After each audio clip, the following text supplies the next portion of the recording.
TAGNBRAG Nation, Rocky family, and Whitetail Institute, welcome back to the final episode, the grand finale, the grand poobah of Food Plot Chronicles. Today we are reverting back to food plot diversity. Food plot diversity is giving the deer multiple different options within the same food plot to choose from. Do you want to manja on corn, or do you want to chew on a turnip? You like some beans, or do you want to munch on some clover? We are going to be planting turnip and brassicas blends within our corn and bean plots today. This is going to allow the deer to not only choose what they want to eat, but it's also going to give them more tonnage of food within the same area, so that as many deer as they want to can feed throughout the field. Also, most of these plots are our go-to plots for hunting all throughout the season. So whether it's early season or later once the snow hits, we need to be able to get in and out of these plots as much as we can. And we need to be able to hunt them as often as we can. So providing multiple layers of food and an abundance of it is extremely important. I've done enough talking. The fertilizer is getting spread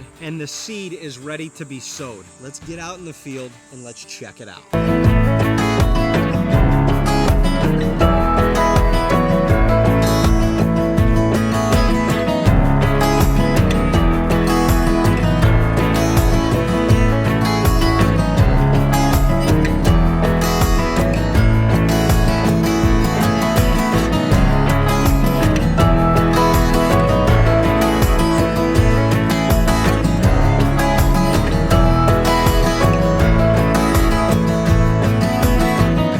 Ladies and gents, I just came up to this field. This is going to be an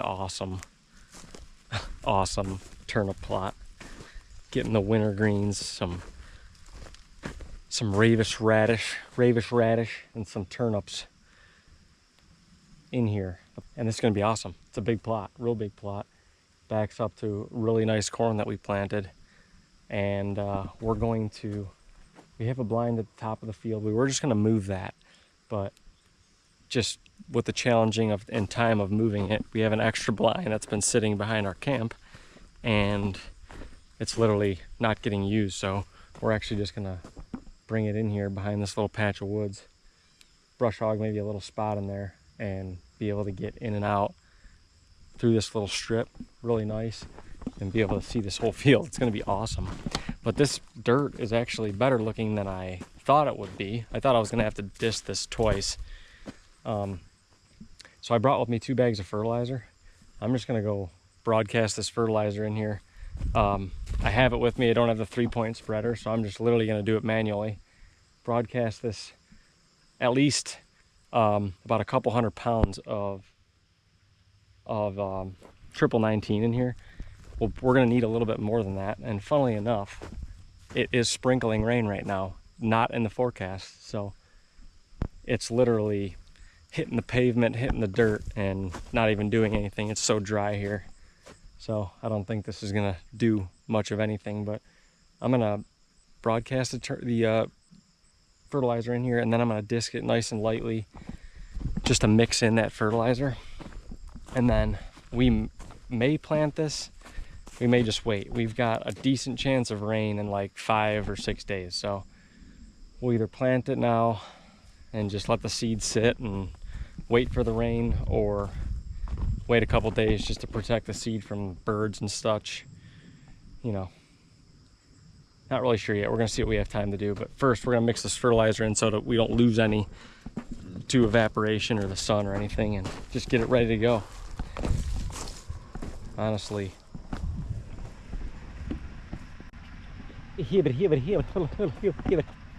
that's all, folks. Well, actually, no, it's not. But this field is completely ready. I want to plant today. I wish we had rain tomorrow or even the next day, but we don't. I'm like half tempted to, because the soil's got a little moisture in it, but I don't think it's going to hurt just to wait before the next rain. The only thing that's hurting us is time. Growing season is short up here. You don't want to get too deep into August with turnips, or they just really need some time to get up and going. You really want 60 days or so before the first frost, and we're pushing that point right now. But this is really nice dirt. I can no longer see any of the fertilizer, so I know it's mixed in good. And I don't even care if it's a little too deep because, and I don't think it is, but once those turnips really start going, they're gonna suck in that nutrients deep in the soil, and we're already gonna have a nice layer on top. So dirt looks good. This plot is unbelievable. The corn turned out awesome. We got the nice project broadcasted corn down in the lower end, which came up honestly too thick. Wasn't expecting that, but that's looking really good. Might have to spray some weeds out of it, but I think we're gonna get some good ears out of that. Planted June 28th, I think, which is crazy. It still has a month of good growing left. That's gonna be very interesting to see how that turns out. So excited about that. We got a full acre right here. That's gonna be, like I said, winter greens, a little bit of ravish radish, and some of the purple top turnips from Whitetail Institute. And we're gonna get it in the ground. This stuff should come up awesome. Super excited about this. Food Plot Chronicles family, what is up? We are back. This is episode 7. Are you kidding me? We are on episode freaking 7. That is insane. And my goodness, you guys, my goodness, this is some of the tallest corn that we have ever grown. I can promise you that. You walk in here and you are going to disappear. I mean, this corn is legitimately like 10 feet tall. Like, this is absolutely insane. Look at this corn. I've never seen anything like this before, ever. We haven't grown anything like this before, that's for sure. It's already starting to cob up. This is the front field. The blind is right out here.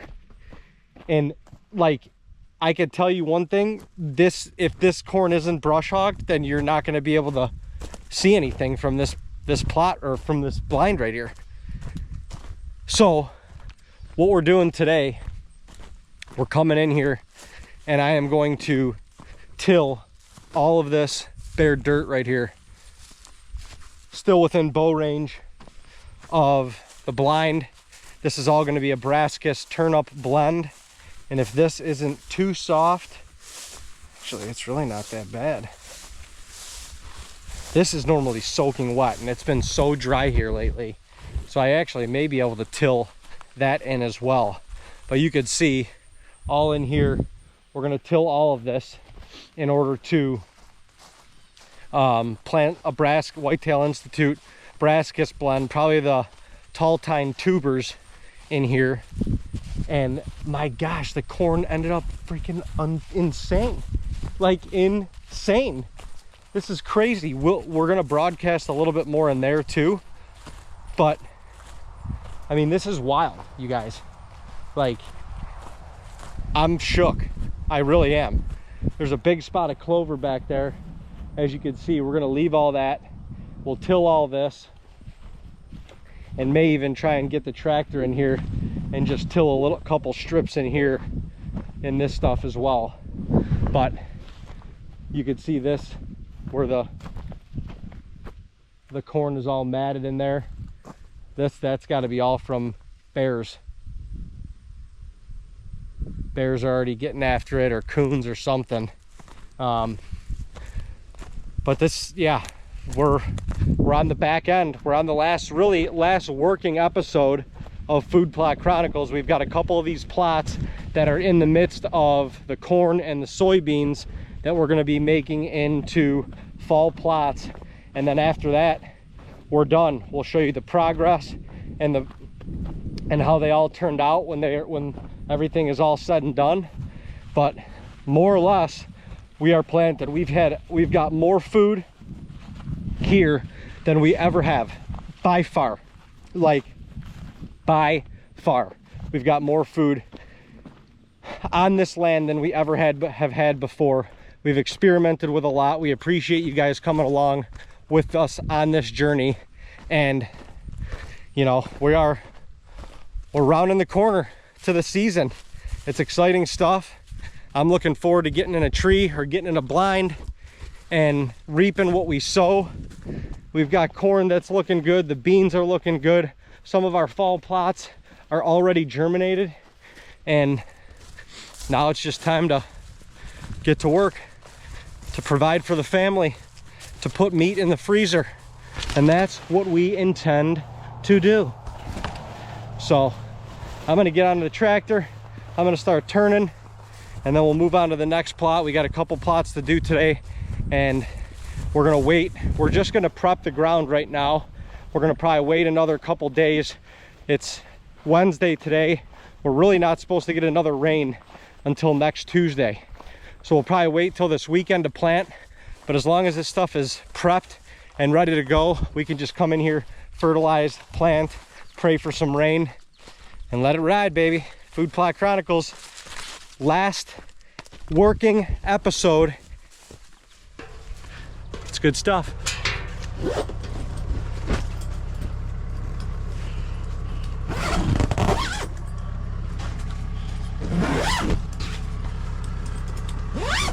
It's just another day. Hey, hey, hey, hey. It's just another day. All right, you guys. We got the front field done. It only took me 2 passes everywhere, riding the bull to get that done. And now we're going to Grandpa's plot, and we're going to get that done too. We gotta just keep her moving. Keep her moving. So that's what we're gonna do, okay? Okay.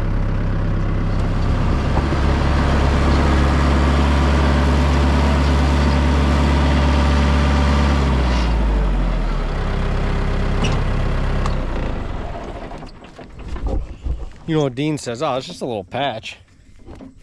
It's just a little patch. I mean, it's just a small little huge patch. That's all. Small little huge patch. Pretty simple. That's it. Small little huge patch.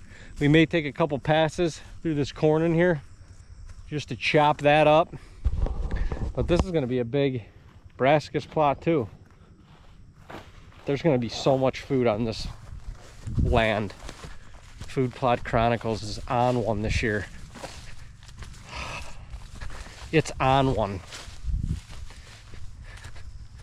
Food Plot Chronicles is on one to the max. Your name is freaking Max. Outgoing boa, incoming boa. Gosh, are these things comfortable. Comfortable.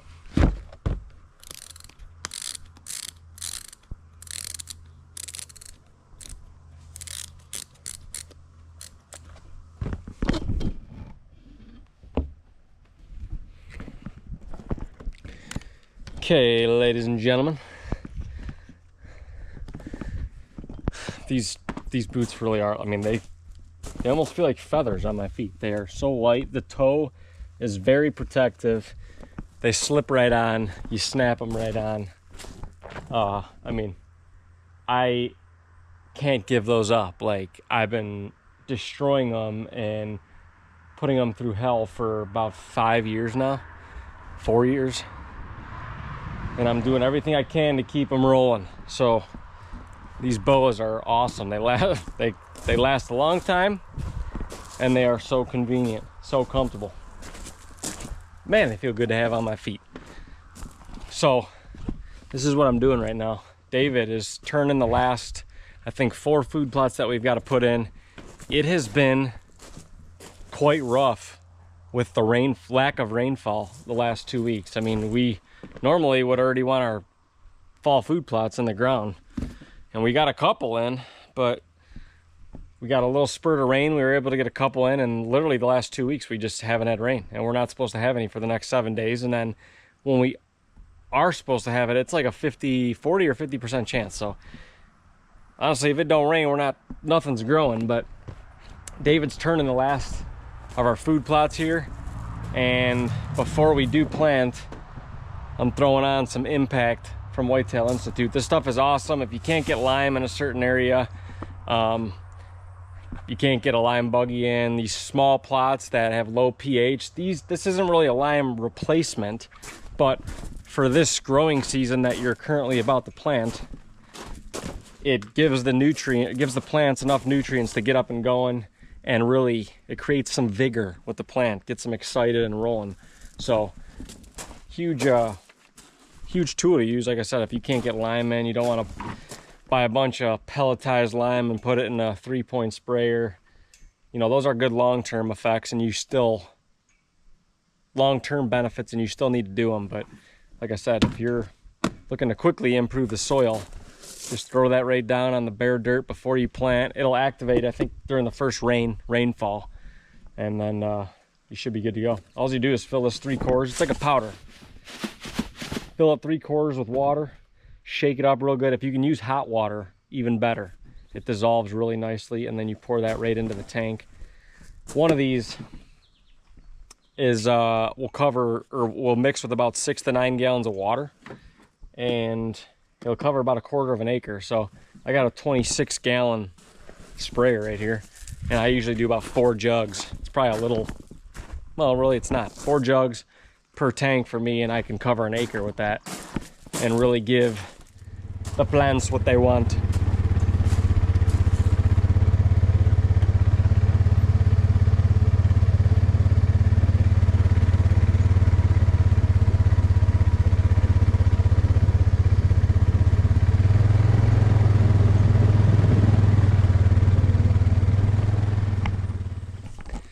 August 10th, Food Plot Chronicles, Western New York. We are planting kind of later than we ever have before with our fall food plots.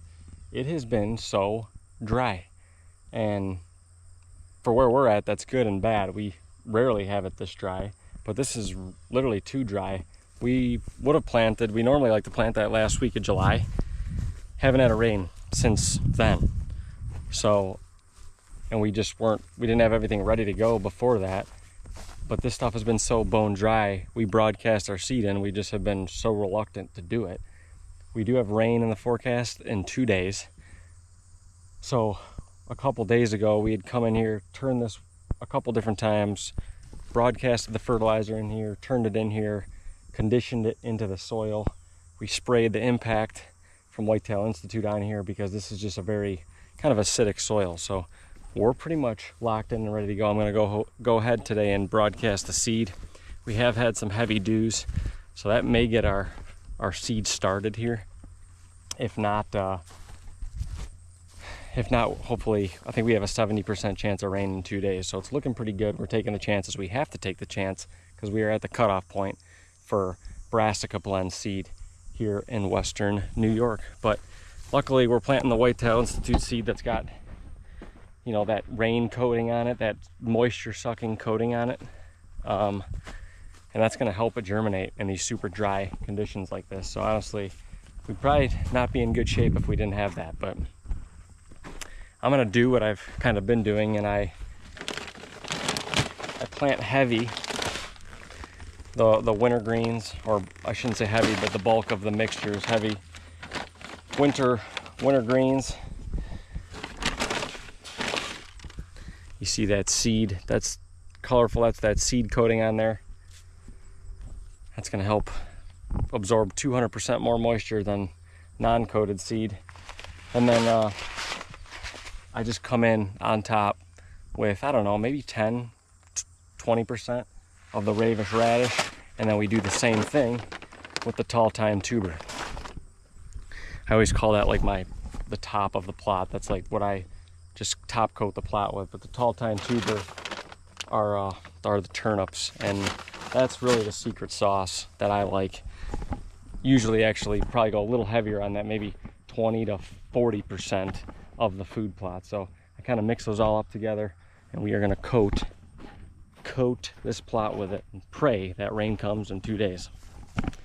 All right, guys, working on our last 2 plots here.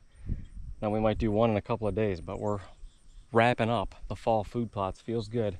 Praying for this rain in a couple days.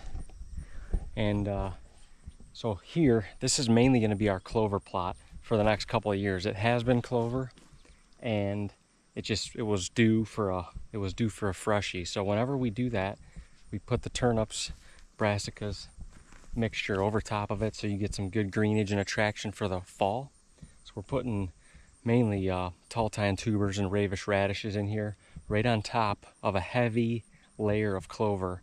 And next year, next spring, turkey season, and all summer, it's going to be a luscious green clover plot that we'll have for a couple years. We just got to spray a Rest Max and some Slay on it to control the weeds, and it should be a lot less maintenance than planting a fresh food plot. There are two important things that I want to mention here. One is just food plot diversity. We've done everything we can this year to get as much different food as we can here. You got food that's attractive spring, summer, food that's attractive in the fall, and then food that's attractive in late or mid to late winter. So we kind of have this whole year, or we try to get this whole year of nutrition in for the deer, hold them on the property, and just be able to observe and hunt them during hunting season, and then watch and learn from them in the spring and summer months as well. But so food plot diversity is very important. Having a lot of clovers, especially in your micro plots and plots that maybe stay a little bit more wet and are harder to plant, clover's perfect for them, easy to maintain. And then, you know, plots that are easier for you to turn and get into and could be nice ambush plots in the fall are good for those brassicas and winter greens and turnips, radishes, all that good stuff. And then if you got bigger plots that you can put in for grain, soybeans, if you want to work, and corn gets expensive, but it's well worth it late season. So, but the cool thing is, if for some reason those don't work, we planted corn all in here in the springtime, and a lot of it got washed out with water. So we came in here and just tilled a couple passes right around where we have some decent corn, and we're just going to put turnips in here. So you can always resort to something if your spring stuff doesn't work out the best.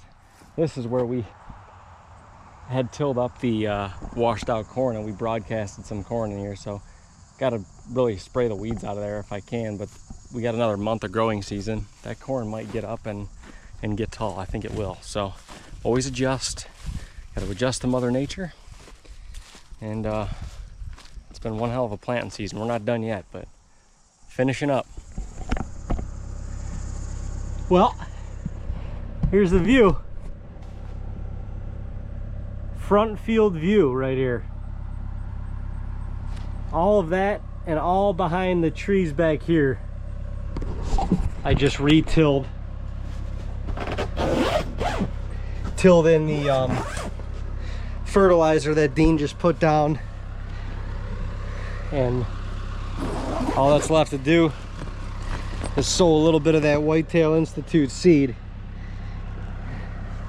Dean's doing one plot, and we've got 2 more to do, and then our Food Plot Chronicles season is officially done. But man, just what an awesome year it's been for food plot, and it's obviously had its challenges. They always do. They always do. You're never going to have perfect weather. You're going to get rain when you don't want it. You're going to need rain when it's dry. But man, I mean, standing in amongst corn that's close to 10 feet tall, we're going to have so much food in this plot that it's ridiculous. We've got more food on this property this year than we ever have before. I want to say by far. I don't really know if that's the case, but it's significant. I will attest to that. Dean, you know, it's all him, honestly. I just get on the tractor and do what I'm told, but he's architected this land pretty much to perfection. We've created a whitetail paradise on the land that we grew up on, which is extremely gratifying, motivating, inspiring. It's a dream come true. This hill started as 40 acres. It's over 200 now. We're probably planting close to 25, 30 acres of food in itself. And we've provided a habitat for the deer and all the animals that live here like no other. Like no other. And we appreciate you all coming along the journey. We got to plant a couple more plots, including this one, and then we'll be setting sail into the season. But man, what a Food Plot Chronicles year it's been. It's a blessing, honestly. It's a blessing to do this. It's a blessing that you all come along the journey, and blessing to be alive, honestly, in America. And old Mahindi, oh my goodness, old Mahindi, she's treated us well. Beat her up, but she's treated us well. Grateful for that too. Onward. These little strips around the corn, I mean, we try to waste, especially when you have smaller food plots that get a lot of deer pressure. We try not to waste any space. I mean, sometimes we sacrifice our trails to kind of access the field and drive around it. But we'll plant this in turnips right here, this little strip, and it gives the deer a lot of extra browse when they enter the field. And you know, if you have to drive around the field, you just put one tire track right through the middle of it, and it really doesn't affect much. But these outer edges like this around these apple trees leading up to this beautiful corn, perfect trail camera spots. These little strips, I mean, the deer, it conjugates them there, and we have a generational scrape right there, which we will have a Moultrie on in a couple weeks here. But awesome spot for a trail cam. The deer come out of the bedding area and they conjugate right in this pinch, this trifecta, wintergreen, tall tine tuber pinch. Awesome spot, and it just takes beautiful trail camera pictures. I can't wait till this grows up. Hopefully we get that rain and it gets going, but I'm gonna seed it now. It's getting later in the afternoon and we're gonna slip out.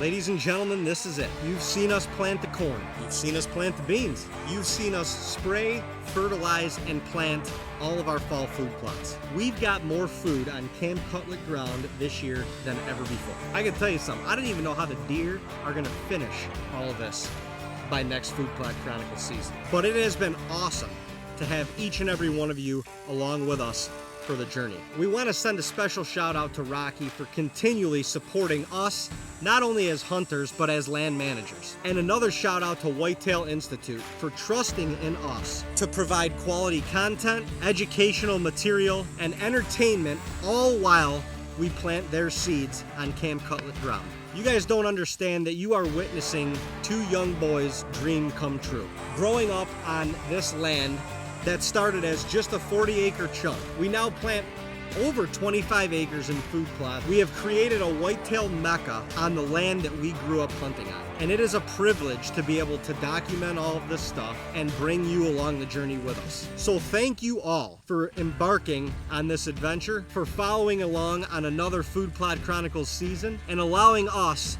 into your lives. Now we will have one more episode updating you on how the Whitetail Institute fall plots turned out. And then we will be getting in a tree or in one of these blinds and enjoying the fruits of our labor. And once again, y'all will be coming with us. So as we sign off here for now, know that this journey is far from over, and we've got an entire hunting season to enjoy together. Don't forget to subscribe to our YouTube channel, follow us on Facebook, Instagram, TikTok, and follow Rocky Boots and Whitetail Institute as well. And we will see you in a tree or in a blind somewhere very, very soon. Thank you all once again for following along with this journey. Peace.